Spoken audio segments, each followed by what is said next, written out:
It is too often that I have to say, I'm so sorry I cannot be with you on this day. Again, I'm saying the same thing that I've said so many times before to different gatherings all over the world. I'm so sorry I cannot be here with you today. But of course, my thoughts are with you, my spirit is with you, and I perfectly agree with you that we must speak up and speak out for freedom and human rights. We have been doing that in Burma for over 20 years, and people are now beginning to see that these 20 years have not been in vain. It is important that people speak up and speak out.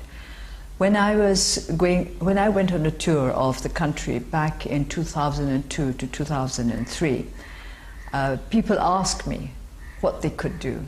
I knew then that our people had been badly intimidated by the military regime, and so I would say to them, you must start by refusing to say something is good if it is not good, or saying something is just if it is not just. You start that way, then gradually go on to say that this is unjust, this is bad, and then you go on to follow up your words with appropriate action. So speaking up and speaking out is an important step in our fight for freedom and human rights. People have to have the courage to stand up and say, this we will not tolerate, this we will not accept, this is not what is right for humanity. By finding the strength to speak up, we strengthen others. I believe that the National League for Democracy has helped to keep alight hope in the hearts of the people of Burma by speaking out for freedom and for human rights. I wish very much that we could pool all these voices speaking up for human rights and freedom and make the sound of freedom and rights. I would like all the voices speaking up for freedom and rights to be combined so that nobody anywhere in the world can be deaf to the sound of that call. I hope that our voices here in Burma can be added to yours, and together we will be able to take our world one step forward in the fight for freedom and rights. Ladies and gentlemen, please welcome to the stage our final panel, World Peace and Nonviolence, Never Give Up, moderated by author and journalist Jim Wooten.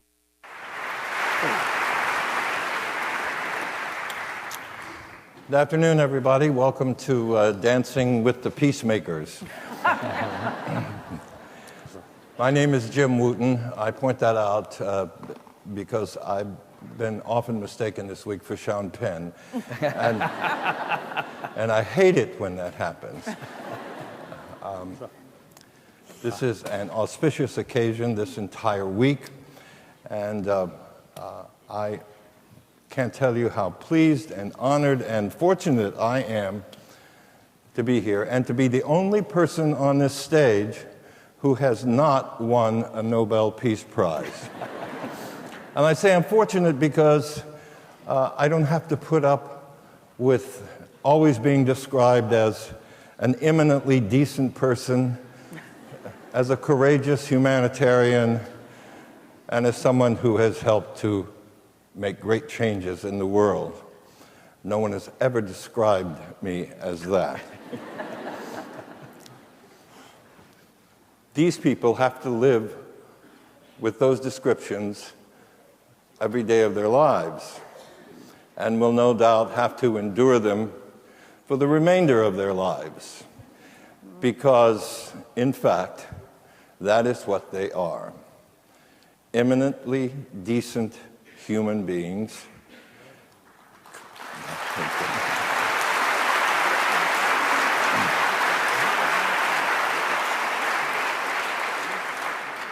and courageous humanitarians and people who have made the world a better place, or at least given the world a chance to be a better place.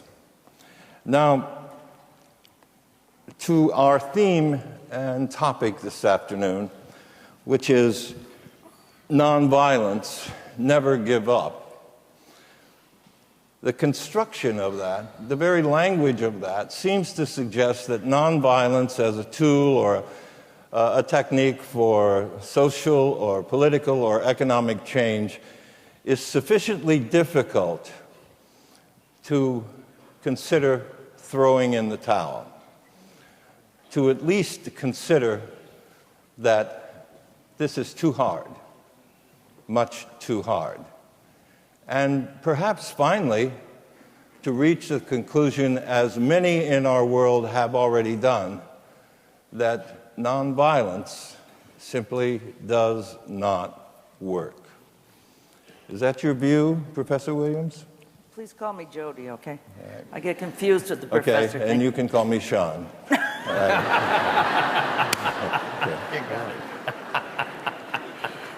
Well, Sean, I've been pondering a lot over the last few years the wimpification of peace. And it makes me really angry in a peaceful sort of way to think about that. I believe that we really have to strive for demilitarization, which we should stop thinking is a dirty word. We need to recognize that nonviolence is not inaction. Nonviolent action, I believe, is among the most courageous acts that a person can possibly contemplate, stand up, and carry out. I believe that constructing sustainable peace with justice and equality and an end to impunity is not for wimps or the weak of heart. Whenever I talk about it, I give the examples of Sister Laureate Aung San Suu Kyi. Through her courageous stance on democracy through nonviolence, look at what is being accomplished in our country. If that's wimpy nonviolence, that's the kind of wimp I want to be. I think about Martin Luther King Jr. and what he did to help bring about equality in this country, which we are still struggling for, by the way, as we all know, but it has to be said. If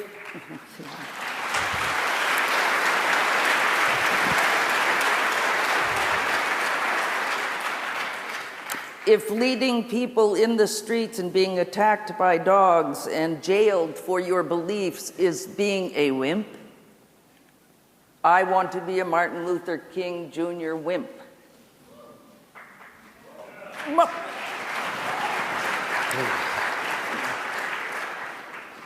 I can't be a Dalai Lama wimp because he's a monk and I'm a girl. But I want to end, right?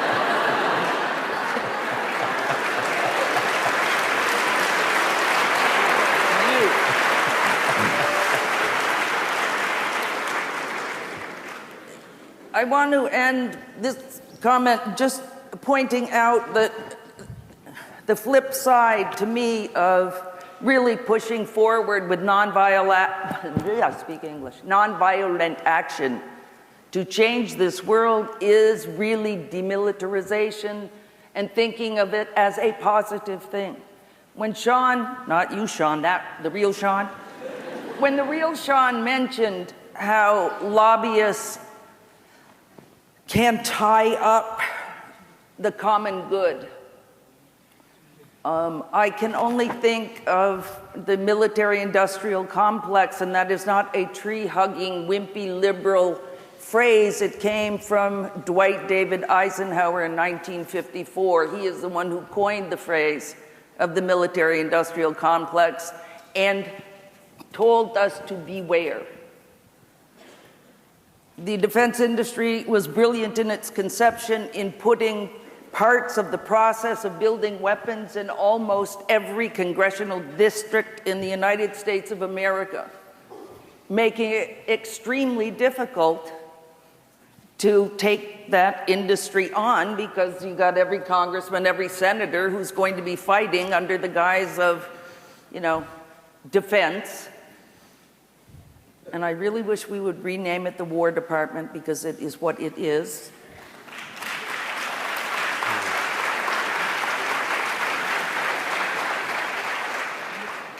And jobs. Jobs.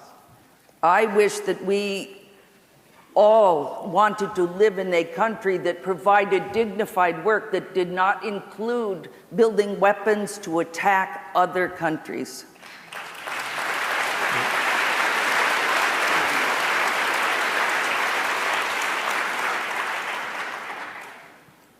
It's making me MAD. So I'm going to think about how I'm going to, there are a lot of organizations out there that want to make demilitarization a realistic companion to nonviolence. And I challenge the young people to think about that one. Because you have to get rid of weapons. You have to really challenge the belief that having a lot of weapons makes you safe, in order to really bring sustainable peace to this planet. Thank you.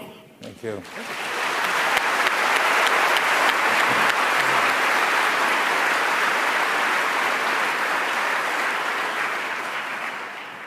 Jody clearly is a girl, but she tells me she is not the mother of Ted Williams or Robin Williams. I recall a story that John Williams, my old friend, John Lewis, once told me. John Lewis, as you know, marched for much of his life with Martin King, and was beaten badly at the Selma Bridge. And I said to him, after that, John, and became a congressman from Atlanta, distinguished. I asked him, after that, John, after they opened up a big slice of your head,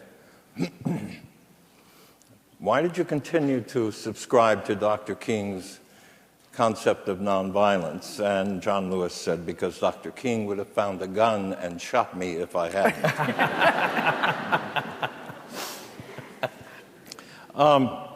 President Gorbachev, can you tell me, or tell us, there seem to be other people in this room,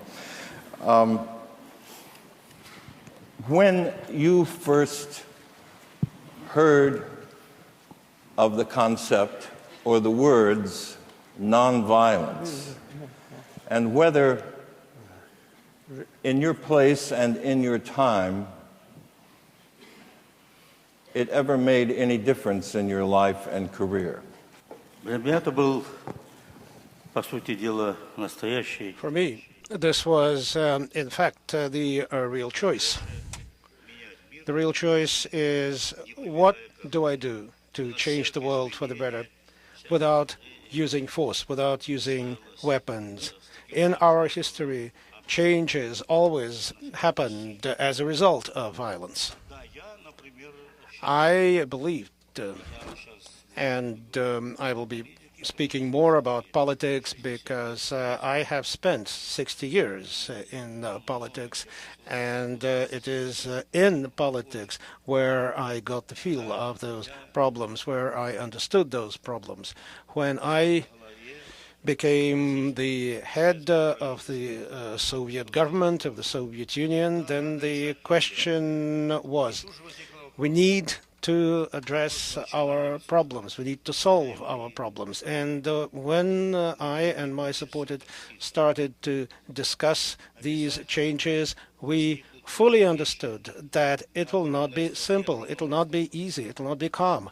This would mean conflict, and there will be a struggle. It will have to be a struggle. And if things become really severe, will we then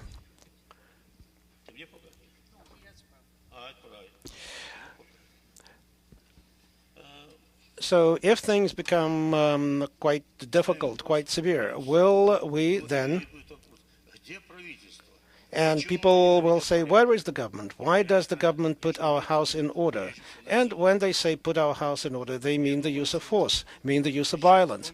I believe that today in the world there is a movement in support of democracy. It's a very important movement. This is probably the most pivotal movement that could result in really great changes. People want to be able to solve their problems in their countries, in their regions, in the world.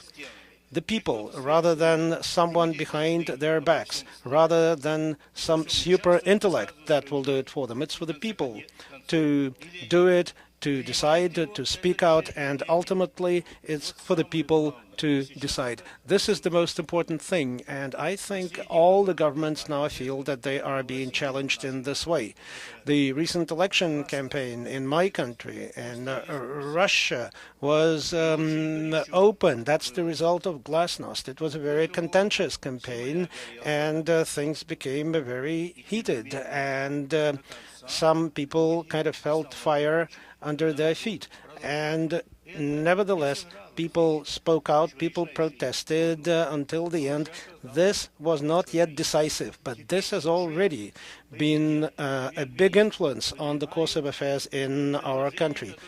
People have influenced, people have had an impact, and now the president and the prime minister of our country are repeating some of the demands that we heard during those street protests. So one can achieve big results without the use of force, without violence, and certainly without killing fellow human beings. And my credo, my way of politics has always been without blood, without violence. There was some violence, but I still am sticking to this position.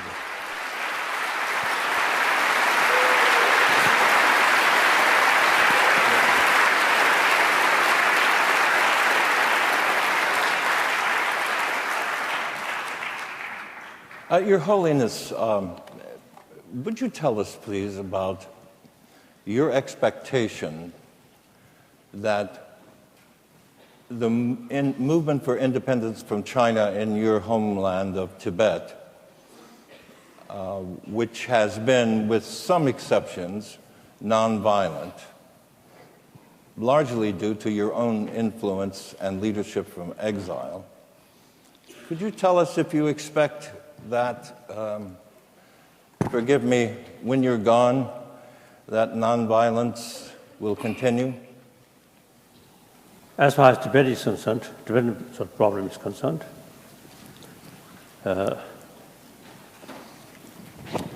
course, 1949 and 1950, the new situation developed.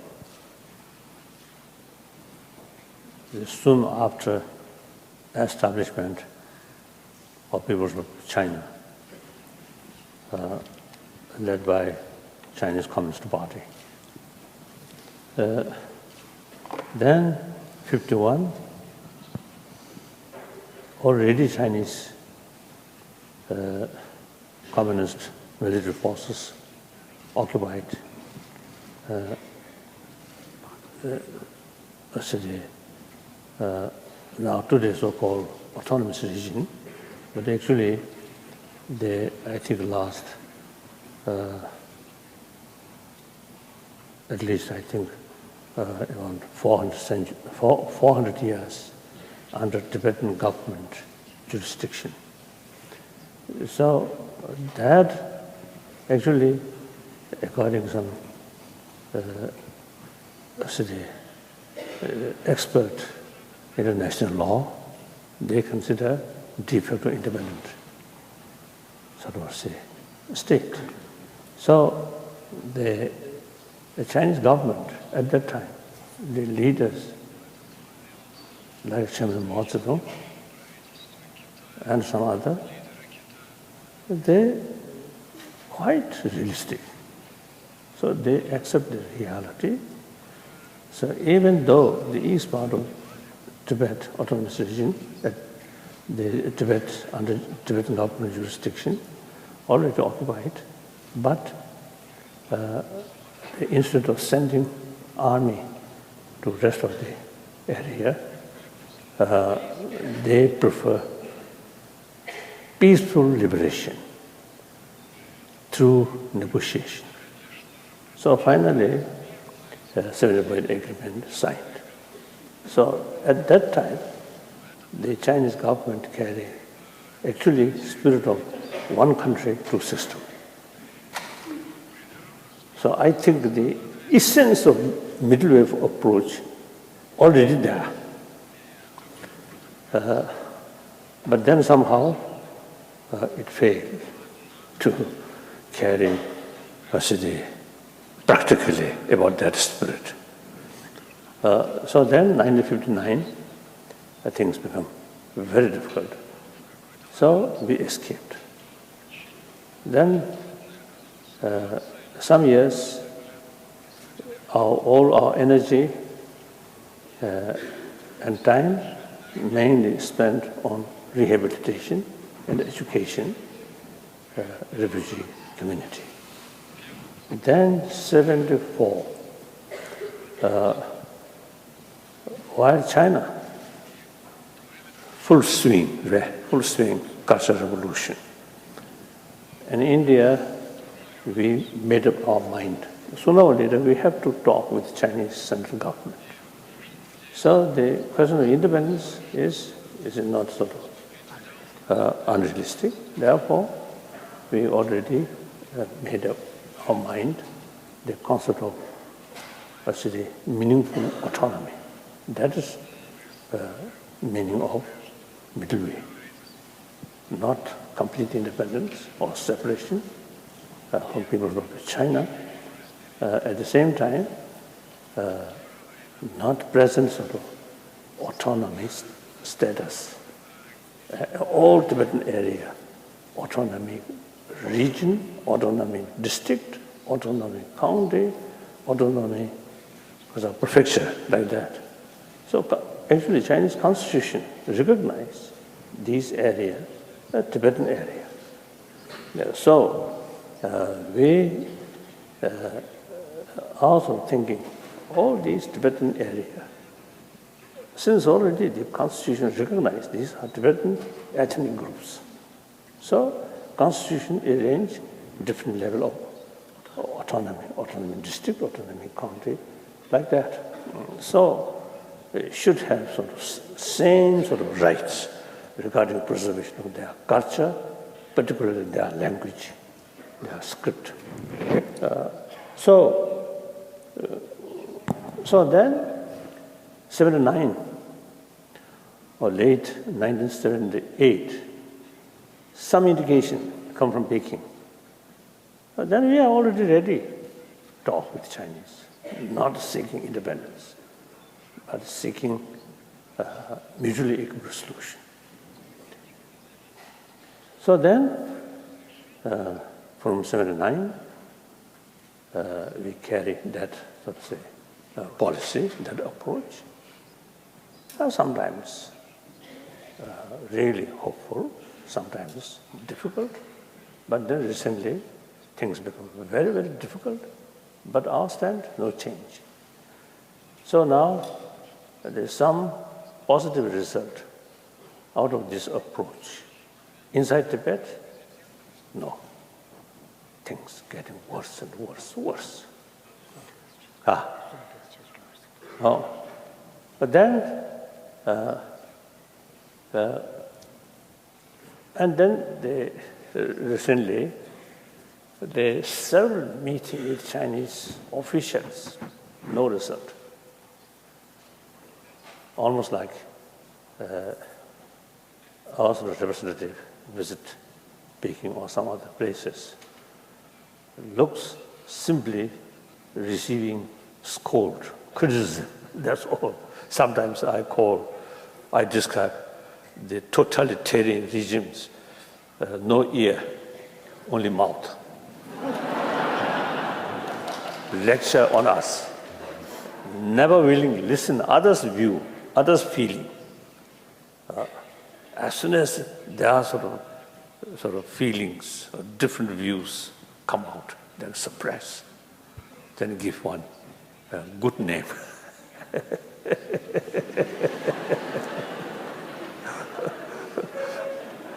Actually, 1980, I think 87, some crisis happened. Then Jonathan Muskie, I think correspondent, observer. I know him. So he came to see me in Dharamsala, and he asked me, why is the Chinese government very much sort of dislike you? Why? He asked me. Then I told him, oh, I'm not acting like yes minister. They want,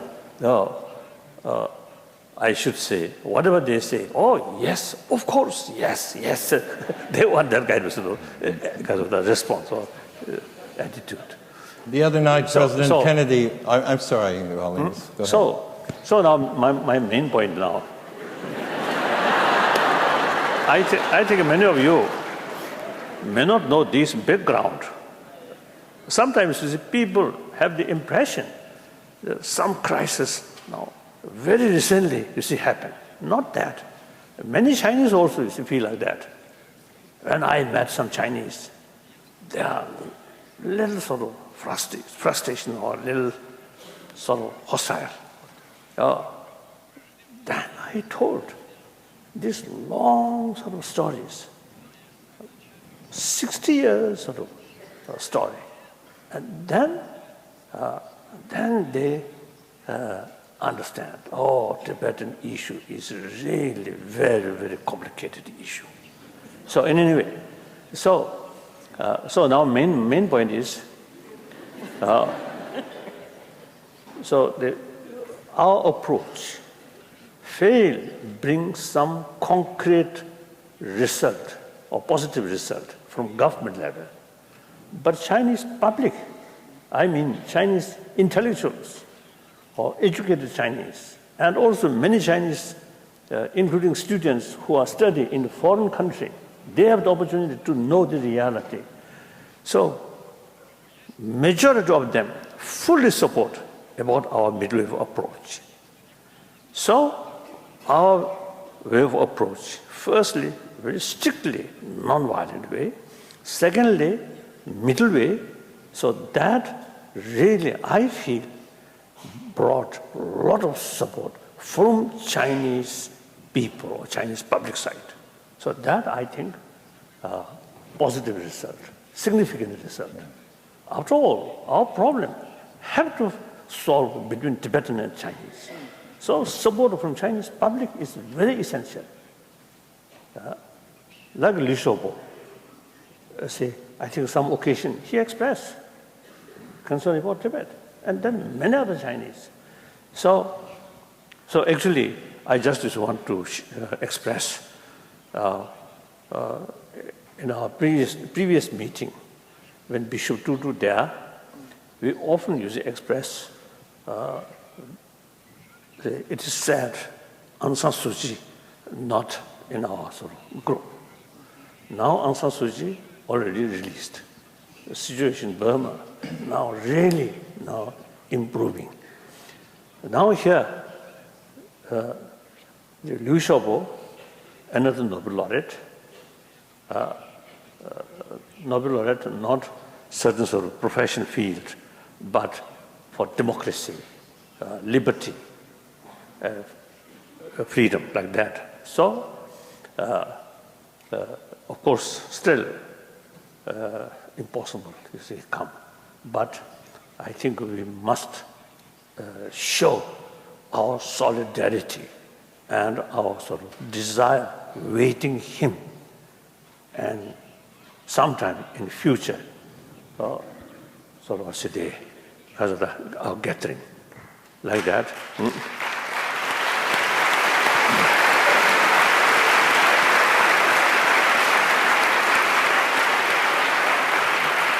So, according my own experience, and also what really happened in South Africa changed, mainly through non-violent way under the leadership of Nelson Mandela and Bishop Tutu. So at least after independence, the country comparatively peaceful.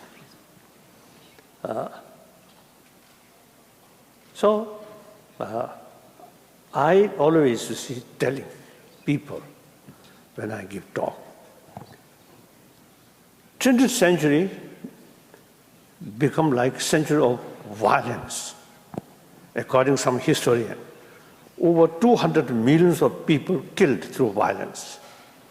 If that such amount, immense violence, really brought world better shape, then such sort of immense violence have some justification. But that's not the case. Even beginning of this 21st century, some sort of unhappy things, these are symptoms of previous centuries' negligence or mistake. So therefore, we have to work long-term plan. That is through education, through awareness. From childhood, we must cultivate, believe, any conflict must be solved through understanding, through talk, through dialogue, not use force.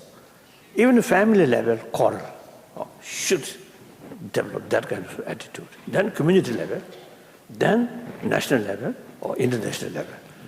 So the peaceful world does not mean no longer any problem. Problem remain. So long our human brain remain, that's the source of problem. Isn't it? Thank you, Your Holiness. So we need spirit. You see, whenever we face disagreement or conflict, from our mind automatically must sort of develop feeling, how to solve this problem through dialogue. So I'm expressing this 21st century should be century of dialogue. So this through education, not through few speeches or few paper. No, from kindergarten up to university level, should teach whenever we face problem. We should not act like animal. We should act like human being. Use human intelligence, holistic view. Then only way is dialogue. Any solution through dialogue, that solution is genuine solution. Or some kind of a solution through use force, unpredictable. It may create more problems. That's my view. Thank you. Thank you, Your Holiness.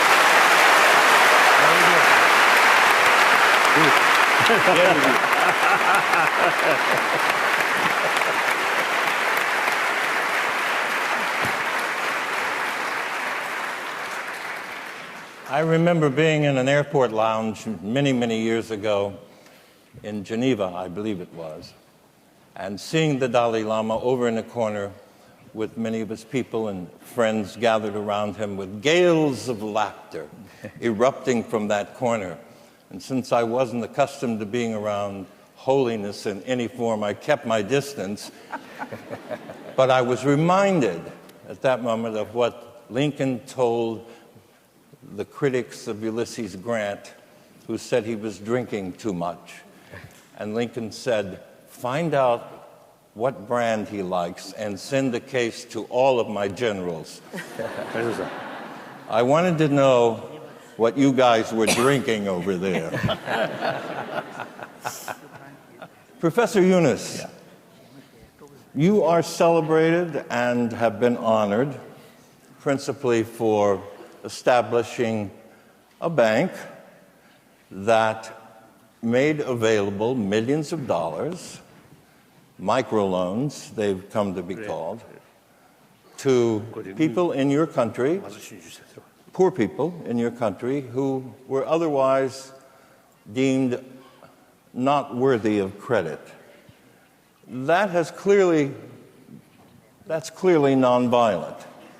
And that's clearly a tool of social and economic change in your country, particularly because most of the people the money has been lent to are women, as I understand it. Are there similar nonviolent means of economic change? He'll be right back. Okay.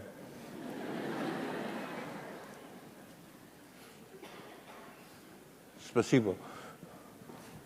Я иду к ведущему, чтобы сказать один момент. All right. I'll be right back. Just a minute.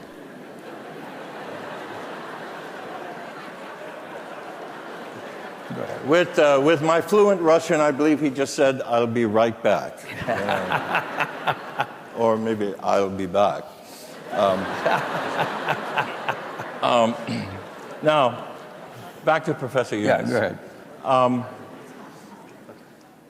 This is clearly a nonviolent idea, very successful.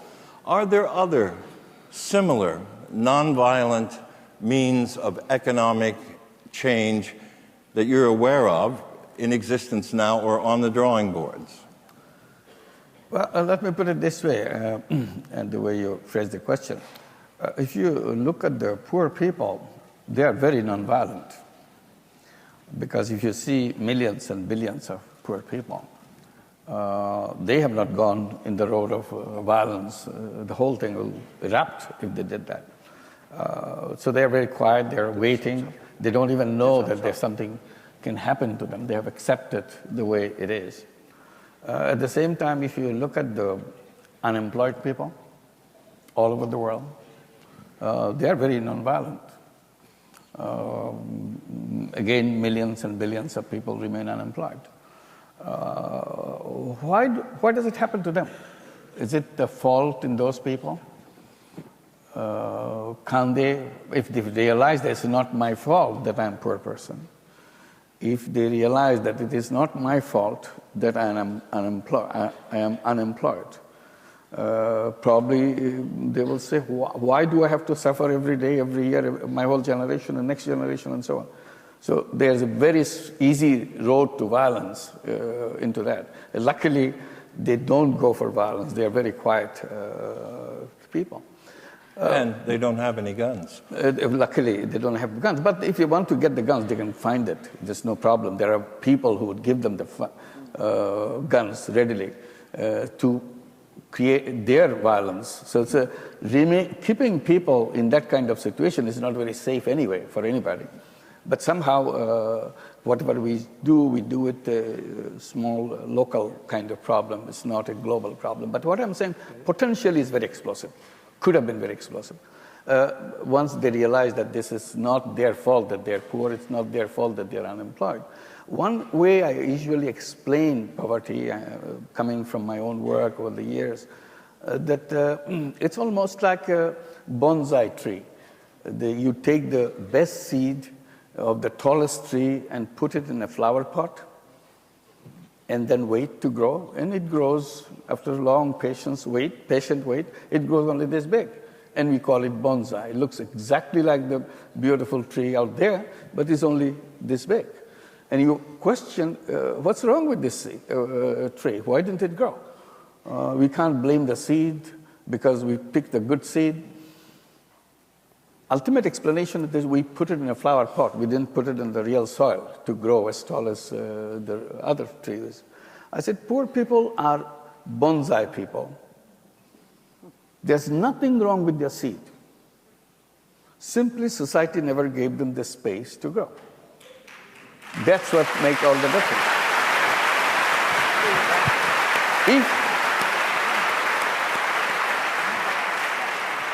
If they understood that, now they blame their fate, they blame God, they blame everybody else. They don't say the system which made me this. That's why they're quiet. But if they realize it's not my fault, poverty is imposed on me. I have not created poverty. I'm as good as anybody else because my seed is as good as anybody else. So why am I suffering from this? Why institutions are screwed up? Why institutions are built in the system where I'm rejected. That's where this microfinance thing came about. When I tried to lend a few dollars worth of money to a few people in the village and tried to attract the bank to do it, the bank said, no, it can't be done.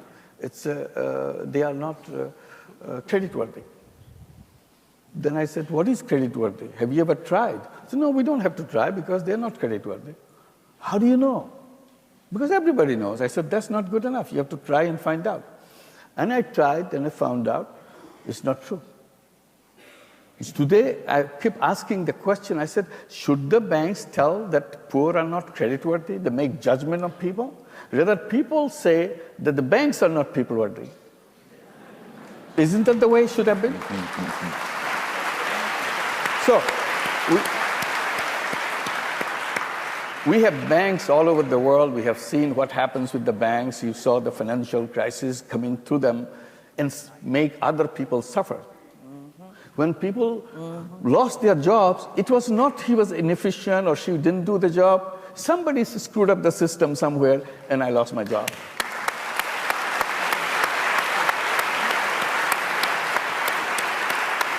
And we are lucky. We are lucky that they are peaceful. We are lucky that they are not marching up and down the street, that you made us suffer. You have no right to do that. Why did you design a system where and we are so proud of the system that we build, capitalist system or whatever system, we are so proud of it. Why did we create a system where half the population remain unemployed? What's wrong with them? They're capable people, creative people, innovative people, ready to contribute, ready to do, but they are wasted away. What a waste of human resources, human creative power, and we are so proud of the system. Why can't we?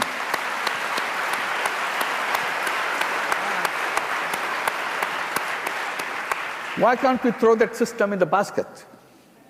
This is not going for anybody any good.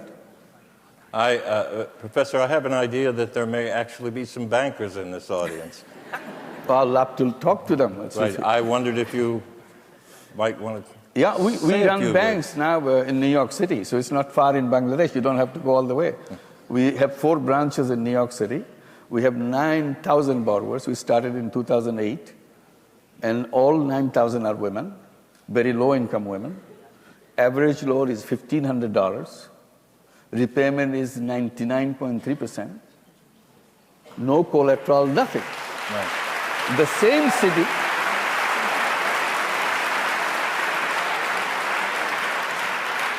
same city you can get for a small loan, not to the bank. Bank, absolutely, no way. You can go to only the payday lenders. And you know what payday lenders do.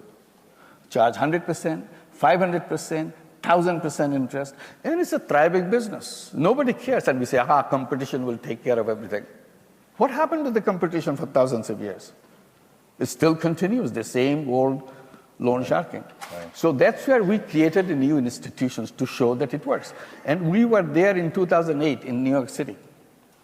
And when the financial crisis came in New York City, when the big banks were melting away, collapsing, on the other side of the street, Grameen program was thriving. And I said, I wish some journalist will ask me, tell me who is creditworthy. I will tell them who creditworthy are. They were telling me 35 years back that poor are not creditworthy. Today is a good example on the same street, is the poor who are paying the money back. All the rich people, they are not making their payments. With all the lawyers, all the collateral, they said, without collateral, you cannot do banking. I said, what are you doing now with collateral? This is what's happening without collateral, without paper, without any lawyers in our system. We don't have any lawyers, but it works.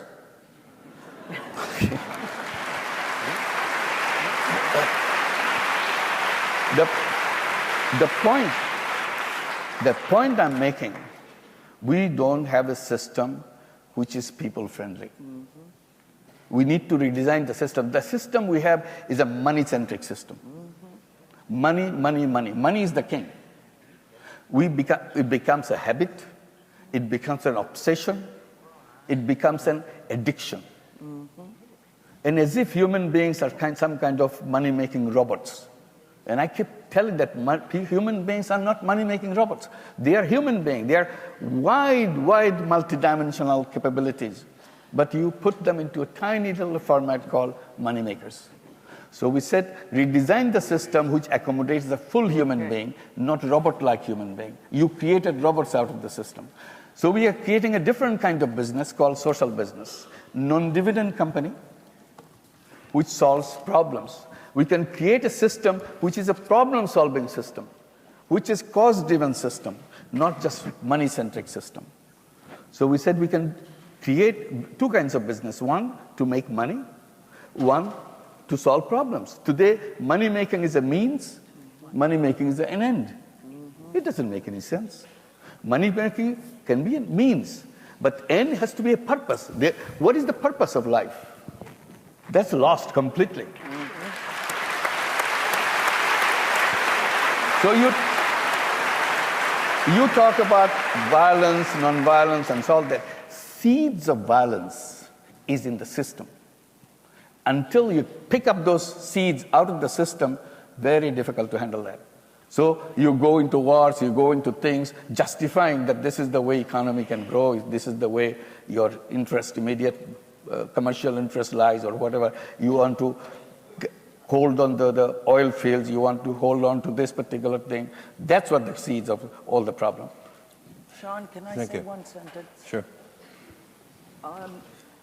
In that context, I just feel an obligation to do a shout out to Occupy across the country.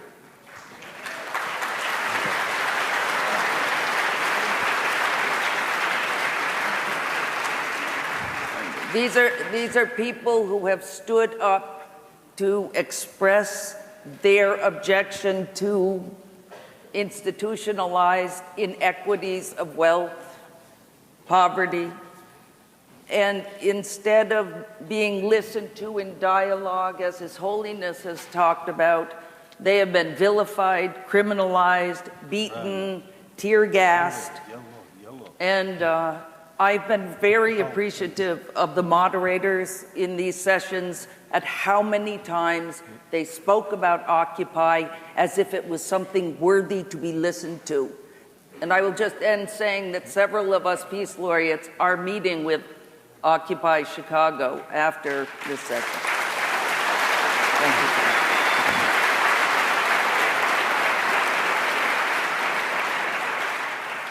you. Welcome back, President Gorbachev. Это очень интересная и важная тема. This is a very interesting and important theme. This is something that we are all very concerned about. So when people talk about change in certain specifics, certain details, that does not really change the situation. We often see that in Russia. The so-called Washington consensus, the radical approach to the economics, the neoliberal approach to economics, that has resulted in the financial world being kind of overwhelming and totally separate from the real economy. I have watched the debt growing in the United States. I have watched also how the payment of this debt, and I am amazed. I also see that what happened in America then extends elsewhere, and the banking system imposes certain things on the society. And we see today, and that is amazing, that in Latin America, many countries have rejected this, and they no longer want even to be involved with the International Monetary Fund. They don't want that kind of debt that burdens them, that is like a chain that curbs the development of their economies. They have paid out those debts. It was very difficult. They paid out those debts and no longer take out any more loans, even though they need money for development. So I think that means that the system is wrong. It's not just the details. We need to change the system that is based entirely on the quest for profits, the system that is based entirely on consumerism, the system that wants more, more, more. That is not the way to go. That is really not the way to go.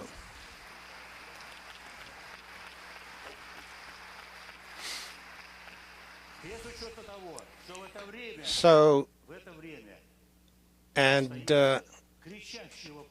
even as we speak, we see the problems, the crushing problems of millions, hundreds of millions, and billions of people. We see that people lack fresh water, safe drinking water. There is, I know that as the founding president of Green Cross International, I know that in the world today, more than 1 billion people do not have access to safe drinking water. So what about the money that, those hedge funds and corporations amass, and at the same time, these problems that concern the human beings are not addressed? And what is happening to the environment, to our nature? This is a tragedy. 60% of the ecological system today have been damaged, seriously damaged.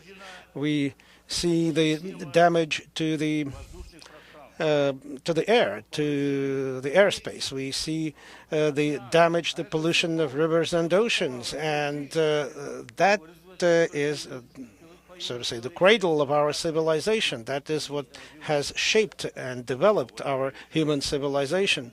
And while nothing is done about this, we see the blowing of bubbles, and ultimately those bubbles are punctured, and the result is that people suffered. So we need to change this system. We need to say so. We need to start saying that our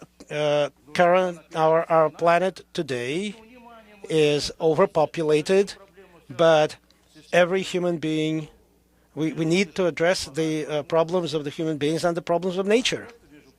And it all comes down to, we used to think that once, the Cold War is over and we live in a global world, these problems will be solved. Once we do not no longer have confrontation, we have the opportunity to finally address the big problems of mankind. But instead, the financial corporations are using this global world exclusively in order to amass wealth, more and more wealth. They want to use these opportunities for their benefit. The end of the Cold War, to use it for their benefit. We thought that it will help to address the problems of the human being, like poverty, like protecting nature, and all the other problems. So we need a different kind of governance. The problems of governance today can no longer be postponed. We need to build a truly new world order. Pope John Paul II formulated it very well. It's something that is his legacy to all of us. We need a truly new world order, a truly new world, more just, more stable, and more humane. And that's it.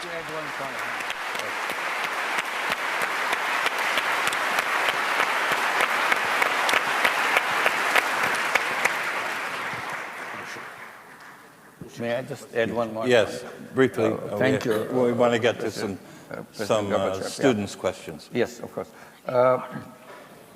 Today is the 21st century with all the technologies that we have, and this technology is expanding so fast. Every day the speed of expansion is getting faster. But with all the creativity that we have at our disposal and all the technology that we have at our disposal, if you put them together in one place and then assemble all the problems of the world in another place, let them fight with each other. The creative power of human beings and the technology and the problems. Who will be the winner in that fight? And anybody can answer that question right away. The human creativity will win over all the problems we have. But why can't we do that? Because we don't have connection. Because all the creativity, all the technology is in the command of the business. And what do they use this technology for? Make more money. These are not directed to solving problems. So we need to create a system where this technology is available to solve the problem. What kind of technology is that? For example, it's just one idea. The patent rights. We give patent rights, you create patent rights and so on. And over years, you have so many patents, you use one, discard other one, and your drawers are filled with patent rights. Nobody can touch it because you own it.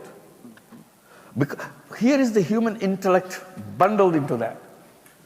And it could have solved many problems for other people, but we are so stingy, we are so selfish, we won't let anybody touch that. So what is the justification? Why can't we bring them out? If it is useful for people, for God's sake, use it. Right on. You can't do that. So I'm trying to explain to the businesses, I said, if you have some discarded patents which you never use now, you'll never use in future, would you let me use this? I'll create a social business of patent management. I'll manage your patent.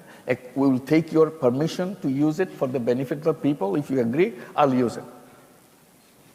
If they will only release that, then lots of things can be happening in a completely different way. So this is the one. And I'm depending on the young people. I have tremendous confidence in the young people because their attitudes and their upbringing is completely different than our previous generation.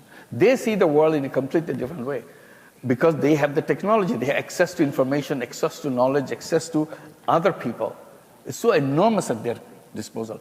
Hoping that they will start creating the design of a new system where they will put kind of in front of them the objective of that system. There should be no person who will be unemployed in that system. The word unemployment will be unknown in that system. Why should anybody be unemployed? That's the question.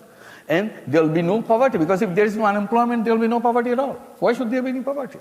And we should be creating museums for poverty museums, so that in that age, children and the grandchildren can go and see what poverty used to be like. Go to the poverty museum.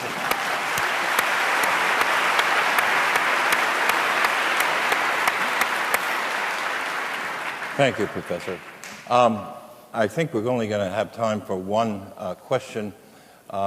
Your Holiness, do you feel up to answering a really difficult question from one of the students here? It's from Allison Walsh, who's at Prospect High School. Where are you, Allison? You around? Okay.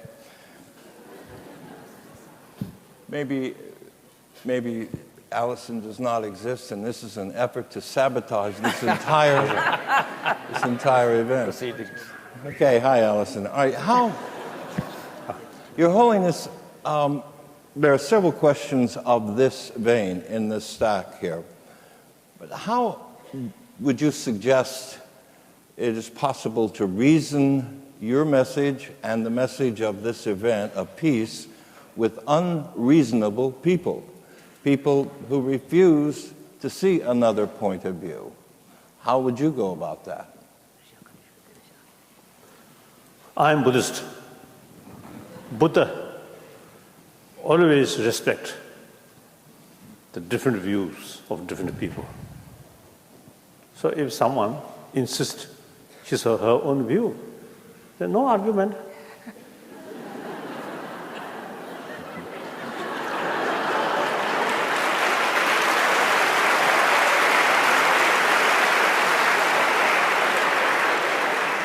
How?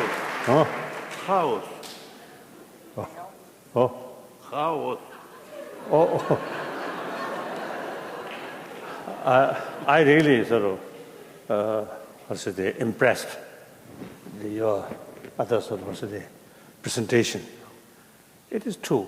I think many problems ultimately related with extreme self-centered attitude. We are lacking this sense of concern of others' well-being. I think I feel, those self-centered persons And to those self-centered persons, if we tell, oh, altruistic attitude is something marvelous, good, then they say, oh, I can't. But then that's due to lack of awareness. The best way to take care of yourself, best way to protect your own interest is showing genuine sense of concern of others. Because we human beings, social animal, each individual's future depends on the rest of the community. Even billionaire, their future depends on the rest of the community. And even billionaire or even dictator need friendship, smile. So how can bring smile, genuine friendship? Genuine friendship comes on the basis of trust, respect. How can develop trust? If you extend genuine sort of warm feeling, sense of concern of their sincerely, then trust comes. On the trust, you can develop genuine friendship. A community or family full of trust, full of friendship, much happier. Money cannot bring human sort of, affection. So therefore, we need more sort of awareness, more effort, make awareness or understanding about the value of warm-heartedness. I usually call, we are selfish by nature. Take care of oneself. Of course, ultimately, individual. Это что у вас ошибка Господа Бога? I don't know. If I tell you Tibetan, then you may look like that. I know only one Russian, Das Vidanya, that I know. Oh, Ujin Harasho, 2 words. Thank you. Thank you, Your Holiness. President Gorbachev, you wanted to say... Right. Dobroy and no povroy. I trust you'll be finished in 50 seconds, and we can verify. Хорошо, мне хватит. Знаете, я вспомнил, мне понравилось... Well, I recalled something that while listening to you, and I believe that this may be the message from this discussion. We need dialogue. We are different by nature. We are also different because of the historical background. We are different in all kinds of ways. But in this global world, we need to find a way toward a better life. What is that way? Only dialogue. I remember my second talk with President Reagan. We started that discussion during my visit to Washington. President Reagan started to lecture me. He was 20 years older than I was, and he would seem to have a right to lecture. But nevertheless, I had to stop him, and I had to say to him, Mr. President, the two of us represent two great nations. We bear enormous responsibility to our nations and to the world. And I said, I feel that together we could go very far together and accomplish a great deal. And I remember at our very first meeting, that was not my impression. When people asked me what my impression of Reagan was after that first meeting, I said, he's a real dinosaur. And then it turned out that he, too, was asked about what was his first impression of Gorbachev. And he said, Gorbachev is a die-hard Bolshevik. And so that dinosaur and that die-hard Bolshevik, those inveterate opponents, politicians, they met and they launched a dialogue. And 2 days later, we made a statement, a joint statement. which seemed initially hopeless to make a joint statement, but we stated a nuclear war cannot be won and must never be fought. And that said a lot. That was the main thing that people heard from our meeting. And if there can be no nuclear war, then what is the sense of any arms race, particularly of a nuclear arms race? So a dinosaur and a diehard Bolshevik engaged in dialogue, and they made conclusions that reflected the truth. And so what we need is dialogue.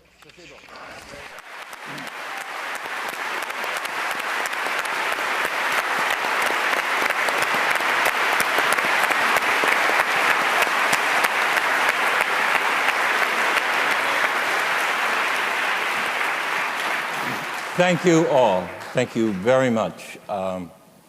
Thank you for your lives, for your work, and for your continued efforts to save us from our evil selves, as it were. Professor Yunus, before we leave, if you'll keep your seats, Professor Yunus will go to the lectern. And as you recall, his daughter, whom we heard singing on Monday night, has a much better singing voice than Professor Yunus, and in addition is much better looking. But I met her mother today, and now I understand why. Okay, go ahead, sir. Thank you very much.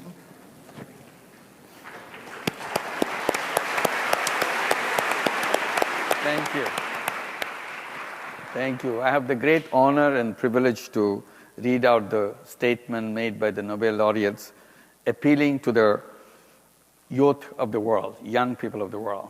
As I was explaining myself, having tremendous confidence in the ability and the creativity of the young people to create the system, create the world that we are always talking about in the near future. So here's the statement on behalf of all the Nobel laureates present in this conference, in this summit. As Nobel Peace Laureates and laureate organizations, we realize that if the commitment to peace and human rights is not passed on from one generation to the next, our achievements will be short-lived.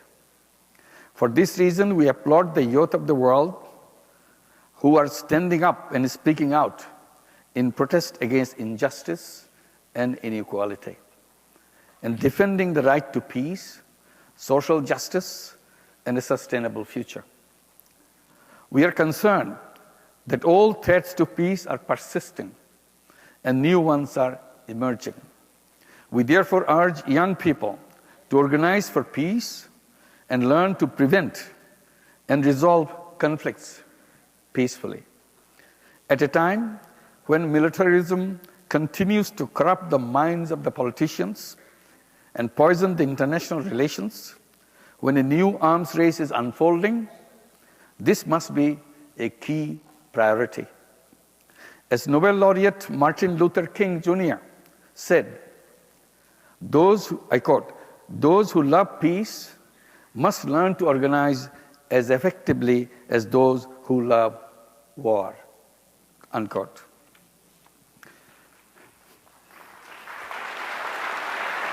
Great words. Great words indeed. Our collective security can no longer focus primarily on the security of states. It must focus on the security of people. Wars and militarism cannot achieve real human security. Substantial reductions of world military expenditures could eliminate the crushing poverty, whereby nearly 1/3 of humanity lives in insufferable conditions. Excessive military expenditures not only represent a theft from those who are hungry, but also an ineffective means of obtaining security. Equally unacceptable is the violence against nature that ruins the environment upon which civilization depends. All the world's religions and peoples share similar basic values: such as peace, compassion, love, justice, service towards others, and the alleviation of suffering. Political leaders must recognize our common humanity through deeds rather than mere words. We urge young people to question their leaders about what they are doing and to address the main challenges that face the world today. Thank you very much.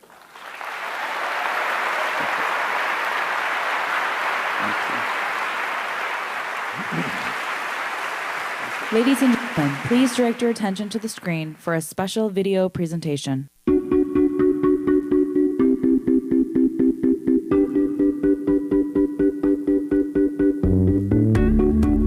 want to welcome everybody to the city of Chicago, and on behalf of the residents, I want to thank all the Nobel laureates who've traveled many miles to come here. I'm part of a peace class, and during that peace class, we got invited as a school, and she asked our class if we wanted to go home, and we all were like, of course, this is the chance of a lifetime. So we are having the chance to learn each other culture, having fun there, and this is the first time in US here, and we are meeting the Nobel laureates, and I think that this is the most excited part of my life. The biggest issue at hand for those individuals who want to make a difference is the fact that they don't know exactly how to stand up. They don't know what they need to do to start it.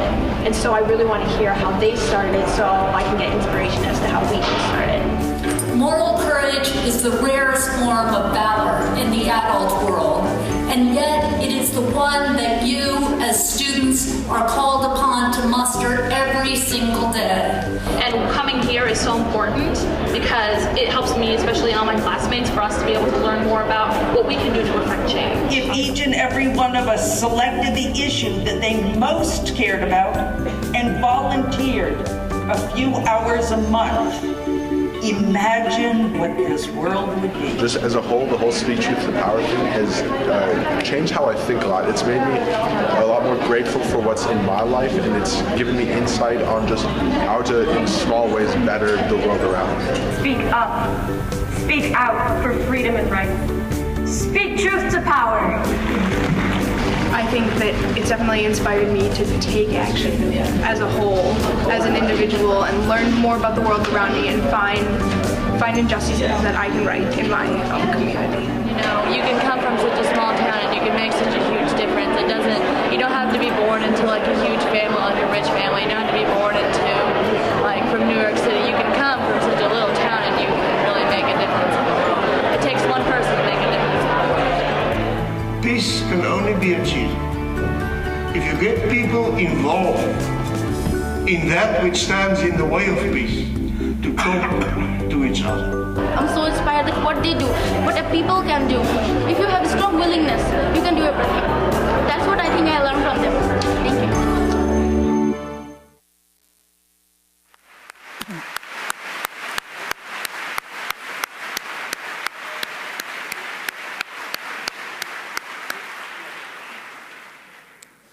We come to the end of the 12th World Summit of Nobel Peace Laureates, Speak Up, Speak Out for Freedom and Rights.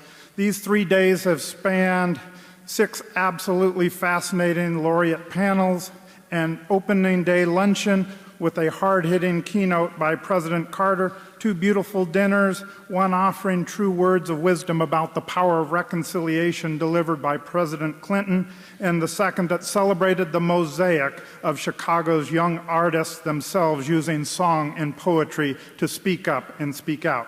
At yesterday's luncheon, Chicago Public Schools Superintendent Jean-Claude Brizard made the compelling case for the vital role that education can play in advancing peace, human rights, and social justice.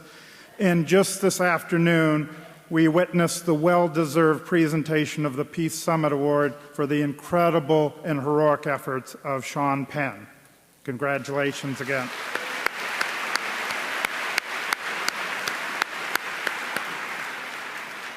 The Permanent Secretariat has honored the City of Chicago by awarding the summit to Chicago, and we have many to thank for its success. First, we can never adequately thank the Nobel Peace Laureates who have given so graciously of their time and their wisdom this week. You are an inspiration to us all. We have heard your words in today's declaration, where you stand together as a beacon of light penetrating the dark corners of the globe. That's a good thing.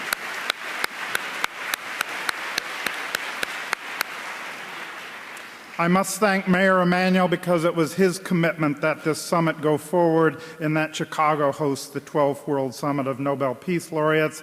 He has proven to be a dynamic and engaging co-chairman. Thank you to Kerry Kennedy and the Robert F.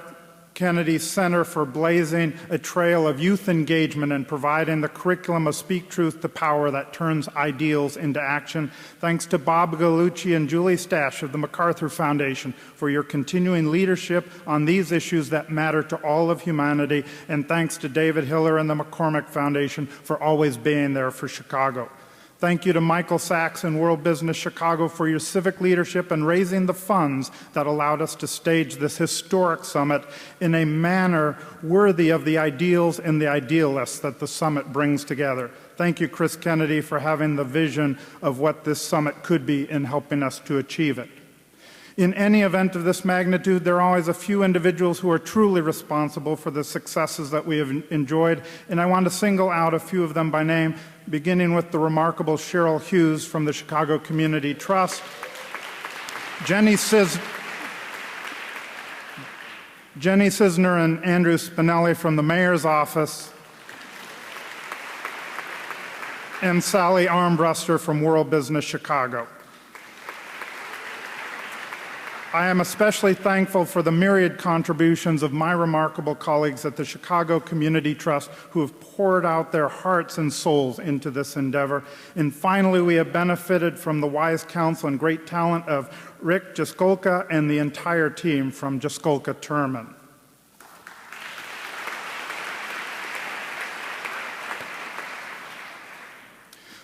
There are so many others that I could thank, but it's too much time to take at this point, so I want to comment instead on what distinguishes this summit is its commitment to young people, a principle baked into the very design of this summit.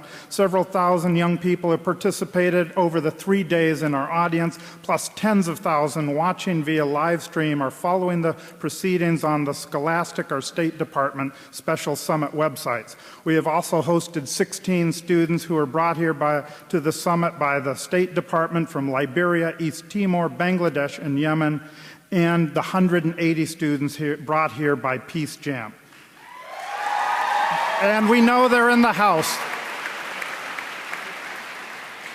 Young people this week have been informed, engaged, and energized and invited to the world stage. And as you just heard, Professor Yunus announced a few moments ago, the laureates are asking young people of the world to accept the torch of responsibility for making this a better, more just, more humane, more peaceful world.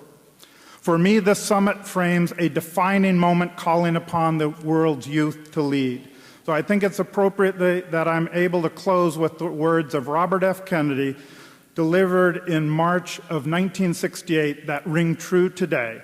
To quote, "Too much, too long, we seem to have surrendered community excellence and community values in the mere accumulation of material things. Our gross national product counts air pollution, cigarette advertising, and the ambulances to clear our highways of carnage. It counts special locks for our doors and the jails for those who break them. It counts the destruction of our redwoods and the loss of our natural wonder in chaotic sprawl. It counts napalm and the costs of a nuclear warhead and the armored cars for police who fight riots in our streets. It counts the television programs which glorify violence in order to sell toys to our children. Yet, the gross national product does not allow for the health of our children, the quality of their education, or the joy of their play. It does not include the beauty of our poetry, or the strength of our marriages, the intelligence of our public debate, or the integrity of our public officials. It measures neither our wit nor our courage, neither our wisdom nor our learning, neither our compassion nor our devotion to our country. It measures everything, in short, except that which makes life worthwhile.